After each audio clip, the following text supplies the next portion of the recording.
Baghdad शरीफ में एक औरत रहती थी जो कि एक बेवा थी। कुछ दिन पहले उसका शौहर इंतकाल कर गया था। उस बेवा औरत का एक बेटा था जो अल्लाह ताला के हुक्म से बीमार हो गया। उसने अपने बेटे के इलाज के लिए बड़े बड़े हकीमों के पास जाने की कोशिश की, मगर कुछ फायदा ना हुआ। इस वजह से वो औरत बहुत ही परेशान हो गई, क्योंकि उसका बेटा दिन ब दिन ज्यादा बेहाल होता जा रहा था। इस दुनिया में उस बेवा के पास उसके बेटे के सिवा कोई नहीं था। आखिरकार उसके पड़ोसी ने उसे मशवरा दिया, तुम अपने बेटे को लेकर बगदाद शरीफ जाओ, हुजूर अब्दुल्लाह सोमाई के पास। उनकी दुआ से तुम्हारा बेटा ठीक हो जाएगा। ये सुनकर बेवा औरत अपने बेटे को लेकर बगदाद शरीफ के लिए रवाना हुई। रास्ते में उसके बेटे की तबीयत बहुत ज्यादा खराब हो गई और वो बेहोश हो गया।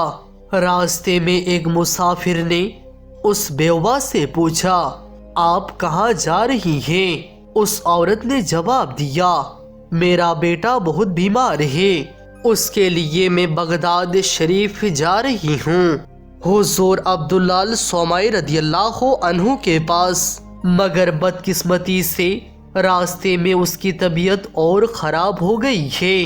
तब मुसाफिर ने कहा, आप हिम्मत मत हारिए, किसी तरह अपने बेटे को लेकर हुजूर के पास पहुँचे, जरूर कोई ना कोई हल निकल जाएगा और आप खुशी के साथ वापस घर लौटेंगी, क्योंकि बगदाद के हुजूर अल्लाह ताला के एक नेक बंदा है और उनकी दुआ के जरिए कई लोगों को शिफा मिली है। फिर वो बेवा औरत अपने बेटे को लेकर बगदाद पहुंची। जब वो हुजूर के पास गई तो हुजूर ने उसके बेटे को देखा और कहा, ए अल्लाह की बंदी, अल्लाह ताला ने उसे अपने पास बुला लिया है। अब सिर्फ अल्लाह ताला पर भरोसा रखो और इस फैसले को कबूल करो। मगर ये बात उस बेवा औरत से बर्दाश्त ना हुई और वो जोर जोर से रोना शुरू कर दी। तभी वहाँ एक खूबसूरत छोटा सा बच्चा आया। उसने बेवा से पूछा, आप रो क्यों रही है? उस हसीन बच्चे को देखकर बेवा ने कहा, तुझे क्या बताऊं, तू तो एक छोटा सा बच्चा है। फिर भी उस बेवा ने उस बच्चे के सामने अपनी पूरी कहानी बयान की कि कैसे उसका बेटा बीमार हुआ, कैसे वो उसको बगदाद लाई कि हुजूर की दुआ से शिफा मिले। लेकिन रास्ते में उसका बेटा बेहोश हो गया और उसी बेहोशी ने उसे मौत के रास्ते पर डाल दिया। ये कहकर वो औरत जोर जोर से रोने लगी और कहने लगी, मैं अपने इस बेटे के बिना जिंदा कैसे रहूंगी? यह सुनकर वो बच्चा कहने लगा, ए अम्मी, आपका बेटा तो मरा नहीं है, वो अभी जिंदा है, देखिए वो वाकई जिंदा है। उस बच्चे की बात सुनकर बेवा ने दोबारा अपने बेटे की तरफ देखा और देखा कि उसका बेटा सांस ले रहा है, धीरे धीरे हाथ पांव हिला रहा है। बेवा हैरान रह गई और उस बच्चे से पूछा, मेरा मरा हुआ बेटा कैसे जिंदा हो गया? मैं तो अपनी आंखों से उसको इंतकाल देखा था, ये कैसे मुमकिन है? क्या मेरा बेटा सिर्फ बेहोशी में था? तब उस हसीन बच्चे ने जवाब दिया, अल्लाह ताला के हुक्म से आपका बेटा दोबारा जिंदा हो गया है। आपका बेटा बेहोश नहीं था, बल्कि उसका वाकई इंतकाल हो गया था। मगर आपका दुख मुझे बर्दाश्त नहीं हुई, इसलिए मैंने अल्लाह ताला से दुआ की, या अल्लाह इस दुखी माँ के गम को दूर कर दे, उसके दिल को ठंडक अता फरमा। ये माँ अपने बेटे की मौत को बर्दाश्त नहीं कर पा रही, आप इसे खुशी अता फरमाएं। आप सब कुछ कर सकते हैं, कोई चीज तेरे लिए नामुमकिन नहीं है। तू अगर चाहे तो उसका नसीब बदल दे, اسے دوبارہ زندگی دے دے۔ میں نے اس طرح دعا کی اور اللہ تعالیٰ نے میری دعا قبول کر لی اور اب آپ کا بیٹا آپ کے پاس صحیح سلامت ہے۔ تب بیوہ نے اس بچے سے پوچھا، میں سب کچھ مان گئی، لیکن تم کون ہو؟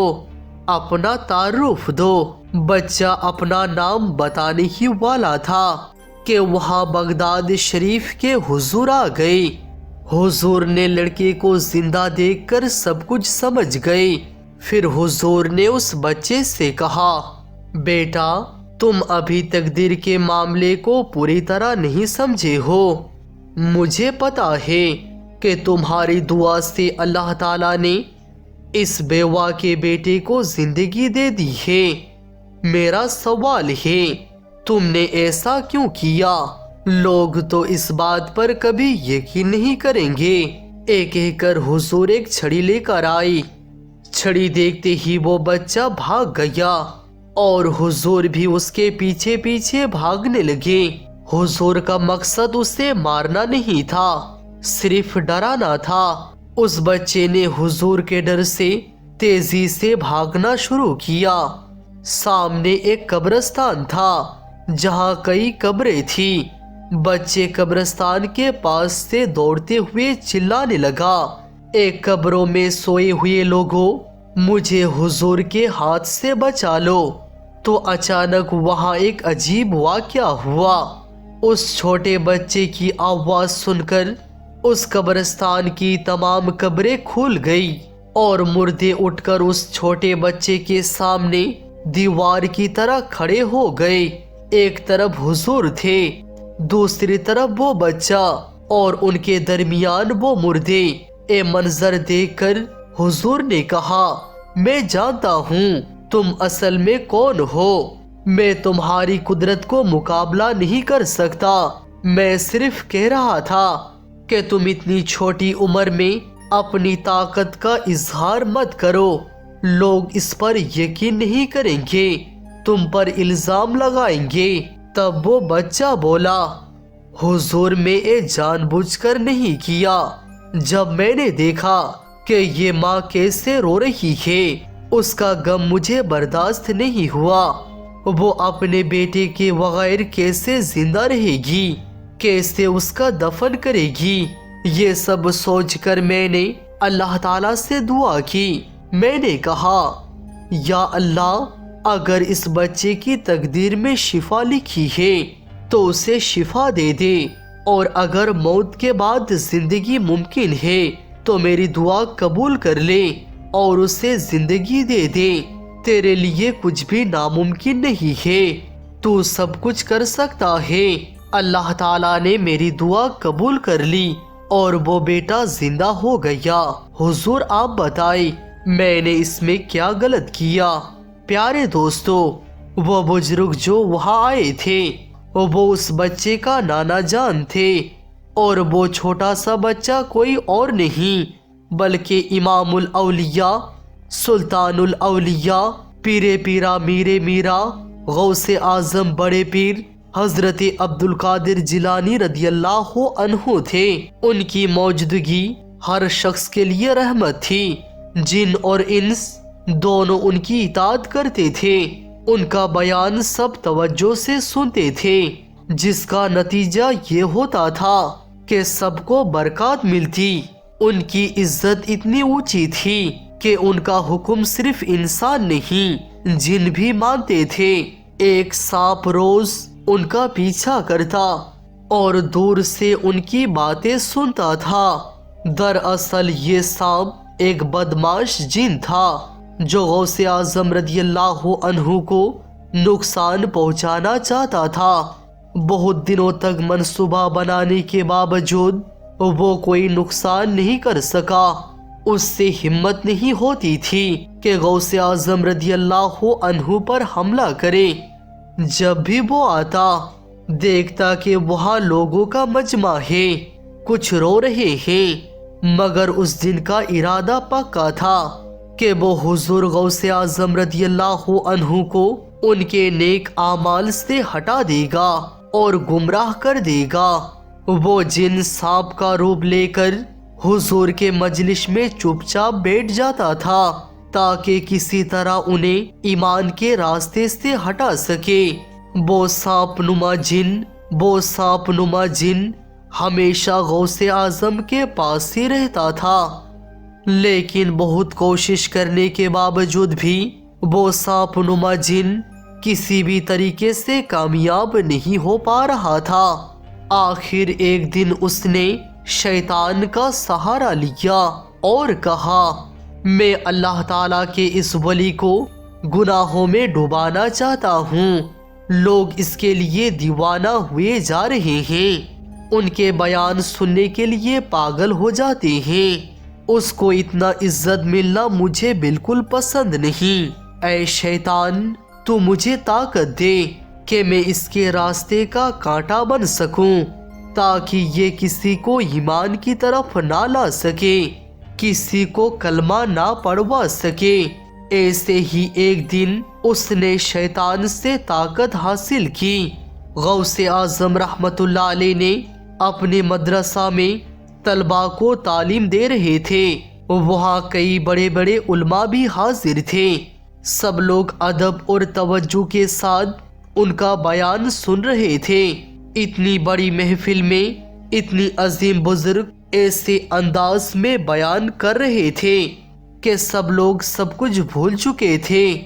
अचानक एक बड़ा सांप घर के छत से गिरकर महफिल के दरमियान आ गया। देखते ही देखते लोगों में दहशत का माहौल फैल गया। वो सांप सीधा गौसे पाक रहमतुल्लाह अलैह पर हमला करता है। लोग डर के मारे भाग जाते हैं, लेकिन जो लोग गौसे पाक रहमतुल्लाह अलैह से बेपनाह मोहब्बत करते थे वो परेशान हो जाते हैं। मगर गौसुल आजम रदियल्लाहु अन्हु ने अपनी जगह से हिलते तक नहीं। ना उनके चेहरे पर कोई खौफ था, ना घबराहट, बल्कि वो पुरसुकून तरीके से बैठकर बयान कर रहे थे। सांप धीरे धीरे उनके पांव पर चढ़ गया, फिर उनके जिस्म मुबारक को लपेट लिया। आखिर में उसने उनके गर्दन को घेरा, लेकिन सरकार गौसे आजम रदियल्लाहु अन्हु ने ना ही कुछ डरा। सांप उनके सामने आकर खड़ा हो गया, जैसे कोई अपने पुराने दुश्मन को पकड़कर खड़ा हो। उसने कुछ बातें की और फिर वहां से चला गया। लोग हैरान थे। इतना बड़ा सांप जो चाहते तो एक ही पल में किसी को खत्म कर दे, लेकिन सरकार गौसे आजम रदियल्लाहु अन्हु को कुछ भी ना कर सका। सबने पूछा, हुजूर, वो सांप आपसे क्या कह रहा था? हुजूर गौसुल आजम शेख अब्दुल कादिर जिलानी रदियल्लाहु अन्हु इरशाद फरमाते हैं, जो सांप तुमने देखा वो हमारा दुश्मन था। वो चाहता था कि बयान रुक जाए, अल्लाह और रसूल सल्लल्लाहु तआला अलैहि वसल्लम का जिक्र बंद हो जाए। वो कई दिन से मेरी नुकसान पहुंचाने की कोशिश कर रहा था। जब उसने मुझे घेरा तो उसे महसूस हुआ कि उसकी सारी ताकत खत्म हो गई है। वो कुछ भी नहीं कर सका, क्योंकि अल्लाह ताला की हिफाजत सबसे बड़ी होती है। वो सांप मुझे कहता है, मैंने कई अल्लाह वाले देखे जो कभी नमाज नहीं छोड़ते थे, जिनके दिल में अल्लाह का जिक्र नहीं रुकता था। मैंने उन्हें भी ईमान से हटा दिया, लेकिन मैं आपसे हार गया। मैं उससे कहा, जिंदगी और मौत का मालिक सिर्फ और सिर्फ अल्लाह ताला है। तू तो एक मामूली सांप है, तेरा वक्त भी आएगा, तेरी कुछ भी हिम्मत नहीं। जब अल्लाह की रहमत हो तो तू मेरा कुछ भी नहीं बिगाड़ सकता। ये सुनकर सांप वहां से चला गया और गौसे आजम रदियल्लाहु अन्हु ने फिर से अपना बयान जारी रखा। लोगों के दिल से खौफ निकाल दिया, लेकिन वो सांप-नुमा जिन अपनी जिद पर कायम था। उसका साथी था शैतान। वो सोचता था اس بار تو میں ڈر کے واپس چلا گیا، لیکن اگلے بار میں ڈروں گا نہیں، میں اس پیر کو ایمان سے ہٹا کر ہی دم لوں گا۔ لیکن اس سے یہ پتا نہیں تھا کہ یہ پیر تو پیروں کا پیر ہے، سلطان الاولیاء ہے، غوث اعظم رضی اللہ عنہ ہیں۔ آخر ایک دن اس سانپ نما جن کو موقع مل گیا۔ غوث پاک رحمت اللہ علیہ ایک مسجد میں نماز ادا کر رہے تھے، سجدے پہ سجدے کرتے جا رہے تھے، تبھی وہ سانپ سجدے کی جگہ پر منہ کھول کے بیٹھ گیا۔ اس کی سوچ تھی اب یہ پیر کیا کرے گا؟ اگر عام آدمی ہوتا تو بھاگ جاتا، لیکن سرکار غوث پاک رضی اللہ عنہ صرف اللہ تعالیٰ سے ڈرتے تھے، نہ چہرے پر ڈر نہ ہی رکاوٹ۔ وہ کھلے دل سے قرات کرتے رہے۔ جب وہ سجدے میں گئے تو سانپ کو اس طرح ہٹا دیا جیسے کوئی معمولی سا کیڑا ہو۔ سانپ نے ہار نہیں مانا، وہ ان کے گردن کو لپیٹتا ہے، پھر ان کے کرتے کے اندر گھس جاتا ہے، ایک طرف سے گھس کر دوسری طرف سے نکل جاتا ہے، ہر طریقے سے کوشش کرتا ہے ان کی نماز میں خلل ڈالنے کی، لیکن غوث اعظم رضی اللہ عنہ کی نماز میں کوئی خلل نہیں آیا۔ انہوں نے پوری نماز مکمل کی، سلام پھیرا، سانپ کچھ بولے بغیر وہاں سے غائب ہو گیا۔ دوسرے دن جب سرکار غوث پاک رحمت اللہ علیہ اسی مسجد میں جلوہ افروز تھے تو دیکھا ایک شخص جس کا چہرہ عجیب تھا، بیچارہ سا بیچ مسجد میں کھڑا تھا۔ ان کی نظر پڑتے ہی سمجھ گئے یہ جن ہے۔ وہ جن کمزور حالات میں حاضر ہوتا ہے، ہاتھ جوڑ کر معافی مانگتا ہے، روتا ہے، پھر کہتا ہے میں وہ جہنمی جن ہوں جو آپ کو ہمیشہ تنگ کرتا رہا۔ میں ہر وقت ہی سوچتا رہا کہ کیسے آپ کو اللہ کے راستے سے ہٹا دوں۔ میں وہ سانپ ہوں جو آپ کو اس راستے سے ہٹانا چاہتا تھا۔ میں نے پہلے کئی اللہ والوں کو ان کی عبادت سے ہٹا دیا، لیکن آپ جیسے کبھی کسی کو نہیں پایا۔ نہ میں آپ کا بیان روک سکا، نہ آپ کی نماز چھڑا سکا۔ شیطان سے طاقت لے کر بھی میں آپ کی اور اللہ تعالیٰ کے درمیان محبت ختم نہیں کر سکا۔ سرکار غوث اعظم رضی اللہ عنہ نے فرمایا میں لوگوں کی تعریف کے لیے کوئی کام نہیں کرتا، میں صرف اللہ تعالیٰ کی راستے کی دعوت دینے کے لیے سب کچھ کرتا ہوں، اس لیے جن بھی مجھ پر یقین کرتے ہیں۔ پھر وہ جن روتا ہوا کہتا ہے استاد میرے لیے دعا کیجیے، میں بھی مسلمان بننا چاہتا ہوں۔ اور پھر سرکار غوث اعظم رضی اللہ عنہ کے ہاتھ مبارک پر اس جن نے اسلام قبول کر لیا۔ سبحان اللہ! جس نے اندھیروں میں روشنی جگائی وہ غوث اعظم کی یاد ہی تو آئی۔ دل سے نکلتی ہے صدا ہر دفعہ یا شیخ عبد القادر جیلانی مدد کیجیے خدا را۔